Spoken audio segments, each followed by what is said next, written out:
Catalonia has been snowed under today, even in the usually sunny Barcelona. Hello and welcome to Catalan News. The snowfall provoked several disruptions on the traffic network, with around 80 roads in the country being affected. Lorry drivers and schools have also suffered from the snow episode, yet the snow didn't settle in many of the roads accessing Barcelona, which avoided even bigger disruptions during rush hour. At Catalan News today, we'll show you the landscapes that this episode of adverse weather has left behind. We'll also explain how the Spanish government is opposing not only Carles Puigdemont, but also the officials in prison as candidates for Catalan president. If you are watching us from certain latitudes, you may not really understand why a snowfall is hitting the headlines, but in Catalonia it makes absolute sense. The whole country has been snowed under today, including very unlikely areas such as the capital. It's been the main topic of conversation for citizens, but not only that. Although it could have been worse on the coast, the snowfall was heavy in a big part of the country, causing several major disruptions. Today, it was a very unusual day for many citizens. Catalonia woke up today snowed under. Snow fell all over the country throughout the morning, leaving landscapes covered in an unusual blanket of snow in some areas. Snow settled over the Barcelona area, even in the north of the capital, as it fell in areas below 100 meters above sea level. Despite the beautiful winter landscapes, the heavy snow also caused widespread disruption, especially on roads. The authorities warned citizens intending to drive to work to use extreme caution, and called on the public to keep trips to a minimum and to avoid using private vehicles. Traffic was disrupted on around 80 roads, with some stretches of minor roads even closed, while snow chains were needed on about 60 of them. Meanwhile, more than 6,000 lorries are stuck on the roads as vehicles over 7.5 tonnes were restricted from circulating on the entire traffic network, even before the heavy snowfall started. School transport was also suspended in the whole country. Around 300 schools did not open today, affecting almost 90,000 students. Some other schools did open, even though fewer students than usual attended class. Yet many children did not stay at home, but played with the snow in the streets, building snowmen, throwing snowballs and even sledding. Despite the heavy snow that has already fallen, the Catalan Civil Protection Service warns that the snowfalls have not yet ended. Que no acabi d'escampar, i quan dic escampar vol dir desaparèixer, començar a desaparèixer, recordo, pel sud, no podem dir que l'episodi, escolti, això ja està.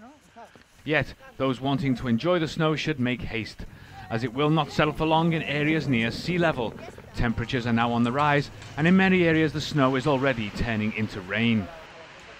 The snow may be causing complications on the road, but winter sports enthusiasts might be thinking something different. Time to hit the slopes. And today, the oldest ski resort, not only in Catalonia, but in all of Spain, turned 3/4 of a century old.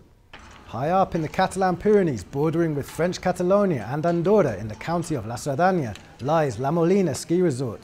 If you've never been, now's a perfect time. Today it celebrates when it opened its first piece back in 1943, but just because it's historic doesn't mean it isn't modern too, and it prides itself on its continued dedication, not only to technological innovations, but also sustainability.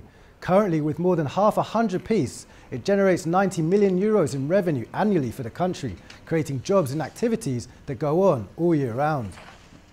The Catalan Parliament will host its second plenary session of the term tomorrow. On the table, there is a motion to politically support Carles Puigdemont, but without further legal effects. With the pro-independence bloc still in talks to choose a president and form a coalition government, Madrid has already made it clear that it will oppose a candidate for the post who is in prison, such as Jordi Sánchez. The Spanish government is not only vetoing Carles Puigdemont's reinstatement as Catalan president, but also that of anyone who is abroad and especially those in prison. Jordi Sánchez, the grassroots pro-independence leader who has been behind bars for 4.5 months, has been put forward as an alternative to Puigdemont. Yet, two ministers in Mariano Rajoy's cabinet made similar statements today, hinting that the direct rule of Catalonia will continue if an official in jail is nominated for president. Cuando haya un gobierno y un gobierno que ejerza sus funciones con normalidad, lo lógico y natural es que el 155, que es un mecanismo muy singular, muy extraordinario, pues deje de aplicarse. The Catalan branch of Spain's ruling People's Party said that the direct rule will have to be extended should Sánchez try to take up the presidency in place of Puigdemont. Although nothing is clear and the talks in the pro-independence camp remain guarded, Puigdemont has hinted at the possibility of standing aside. Yet, at an event in the city of Ghent, he insisted that a government in exile is possible in the 21st century. It's possible to organize a government from exile. Well, the majority of big organizations, well, the power is far from the center of production, and the center of decisions is in another country, the market is in a third country.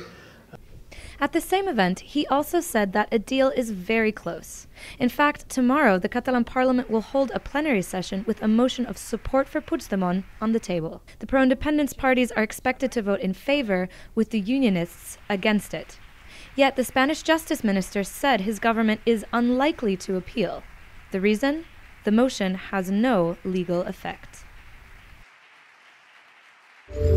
Catalonia's political situation wasn't only discussed in Madrid, but also in Brussels one more day today. More than 30 MEPs demonstrated today outside the European Parliament to ask for the release of the 4 Catalan pro-independence leaders who've been in jail for more than 4 months. The 4 ministers of the Puigdemont cabinet who were in Brussels attended the event, but not the deposed president. The demonstration was organised by the platform Dialogue EU Catalonia, whose president is the MEP and Slovenian former foreign minister Ivo Vajgel. They are kept in the prison under the undignified, unhuman conditions. They have been deprived of regular meetings with their families. We have been deprived of the right to visit them in the prison. So this is something which cannot just continue. We will fight for the European politics to acknowledge that there is something very wrong going on. Belgium and Switzerland have been in the spotlight a lot lately, with some pro-independence leaders travelling there. Now Finland is also on the list of countries involved in the Catalan issue, but for a different reason. The honorary consul for Finland in Barcelona has been removed from his post following an order made by the Spanish government. Today was his last day in office, and the Finnish consulate in the capital will be closed down for now. The reasons for the dismissal of Albert Ginjaume remain unclear even to the man himself. The Finnish embassy released a statement explaining the move came after Spain requested it. He was fired amid controversy for inviting a pro-independence mayor to a lunch with other consuls. His is not an isolated case. Spain ordered 2 other honorary consuls to be dismissed due to political reasons. Jordi Puig, consul for the Philippines, attended a protest denouncing Spanish police violence, and Xavier Banyals, consul for Estonia, hung a pro-independence flag from his house. Both were sacked a few months ago. Ginjaume believes these moves are part of a wider witch hunt being carried out by Spain. Sí, efectivament és una caça de bruixes o una criba, o com li vulguis dir, de gent que pot ser simpatitzant amb un moviment i que no és el mateix manera de pensar que el govern central i si poden els fan sortir d'escena. He tingut tot el suport de l'ambaixada, el suport del Ministeri d'Assumptes Exteriors de Finlàndia, que m'han trucat personalment, dient que senten molt la destitució, que han mirat d'evitar-la però que no poden perquè estan obligats a seguir el que els marca el conveni si Espanya ho demana, i a part no he tingut cap més solució que acceptar les explicacions que m'han donat de Finlàndia. The Mobile World Congress is coming to a close. Tomorrow is its 4th and final day, and today we visited its 2nd arena in the Montjuïc area in Barcelona. One of the highlights there is 4 years from now. As everything else in this fair, this startup platform is helping us imagine what we can expect in the future. Have a look. If you want to know what the world will look like in the future, the Mobile World Congress in Barcelona is a good starting point. And if you're interested in what technologies will come about sooner, 4 years from now is the place to be. In its 5th edition, the exhibit continues to bring startups and entrepreneurs together with investors and corporations, thus bridging the gap that separates a good idea from reality.